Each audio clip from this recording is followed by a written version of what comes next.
Arcade Classics Anniversary Collection is a long and slightly deceptive title.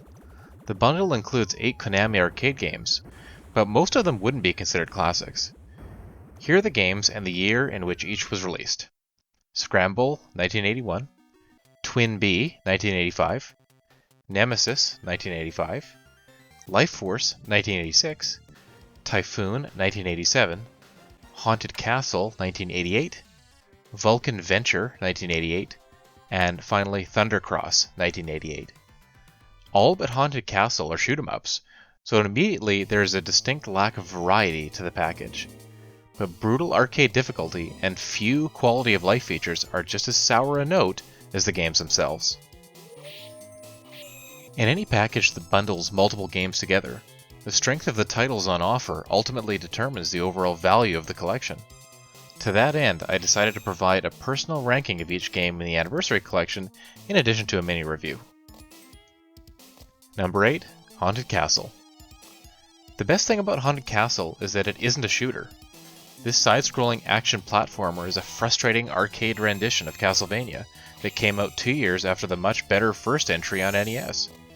Movement and jumping are clunky, and the stages are bland and littered with cheap deaths and unfair enemy placement. Haunted Castle is dead last for a number of reasons. Don't bother playing it unless you're in the mood for some serious self-punishment. Number 7. Scramble. Scramble is the oldest title in the collection, and its age certainly shows. Your ship can drop 2 bombs at a time and fire small bullets out in front. Movement is slow and you can't fly around the whole screen as an invisible wall impedes your progress when you try to go too far forward. Your primary targets are rockets that fly up out of the ground attempting to launch themselves into you. But you also have to destroy fuel canisters on the ground to replace your slowly depleting fuel meter. It's fun for a little while, but there isn't a lot of variety here. Number 6. Nemesis. Nemesis was the name for the arcade release of Gradius outside of Japan, and it was the first game in the horizontal shooter series to introduce the weapon bar. At the bottom of the screen is a row of options that allows you to choose how to upgrade your ship. This is the prototypical shoot-'em-up, and it's the first of 3 titles in the collection that come from the Gradius universe. Overall, Nemesis is fine, but I find the other games in the package more compelling. Number 5. Typhoon. The best thing about Typhoon is that this vertical shooter uses 2 different perspectives, a 3D, almost top-down perspective, and a standard 2D one. In the former, you control a fighter jet and destroy waves of enemies that seem to rise out of the background and shoot missiles at you. From my experience, the 3D stages are a little bit more manageable. The 2D sections you control a helicopter and are much more standard shooter fare, except for the ridiculous difficulty and enemies hidden under clouds. I appreciate the perspective switching, but Typhoon is maybe a little too challenging. Number 4. Life Force. Life Force is one of 3 titles in the collection that has simultaneous co-op play, but it is also incredibly challenging. It's a shooter where your ship, the Vic Viper from Gradius, is fighting through what seems to be a human body. Life Force is notable for having both horizontal and vertical segments. Before being powered up, your ship moves really slowly, making certain boss encounters almost impossible, and slowdown is a fairly frequent occurrence as well.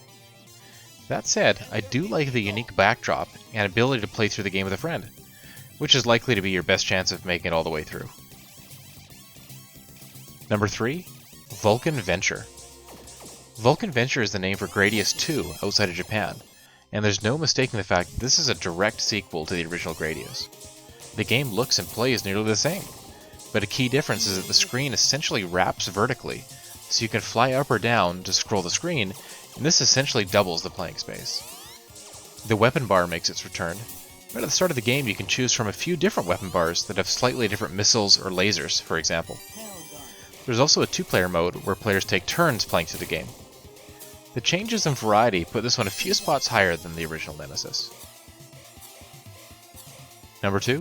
Thundercross. Thundercross is the most recent title of the collection, and is a very by-the-books horizontal shoot-'em-up. You start each life with 2 options, and can collect up to 2 more. These options are orbs that are arranged above and below your ship to provide extra firepower. You can upgrade your primary weapon only once, but you start each continue with 3 screen-clearing bombs, which can also destroy bullets coming at you and do major damage to end-stage bosses. I think Thundercross has the best music in the package too, and it provides a fair challenge. Enemies here often fire bullets at varying speeds, which isn't something you see a lot in the shooter genre. There's also 2-player co-op play to help you get through the 7 stages on offer. Number 1. TWINBee. TWINBee isn't the best game in the Arcade Classics Anniversary Collection, but it is my favorite one. It's a vertical shooter that has bosses in 6 stages, with a full playthrough taking under 30 minutes. But there is something charming about the more fantasy-like aesthetic and the loud and somewhat obnoxious sound effects. This game also features 2-player simultaneous co-op. One of the key mechanics is juggling bells that pop up in the environment to power up your ship, and if you collect multiple bells without dropping them, you can score tons of points. TWINBee will always have a special place in my heart, and I'm glad it's part of the bundle. It doesn't hurt that it was released the same year I was born. Arcade Classics Anniversary Collection also contains a bonus book with 100 pages of historical details, design documents, music scores, and developer interviews. Ironically, it begins with a list of Konami arcade games released during the 80s, so you get to see all the games that weren't included, or were overlooked in favor of the 8 that were chosen. With their upcoming Contra collection, I can understand why Konami didn't include those titles in the arcade collection, but even titles like Puyan, Block Hole, or Russian Attack would have given much-needed variety to a group of games that plays largely the same. It's worth being specific about the menus and options that are available in the Arcade Classics Anniversary Collection.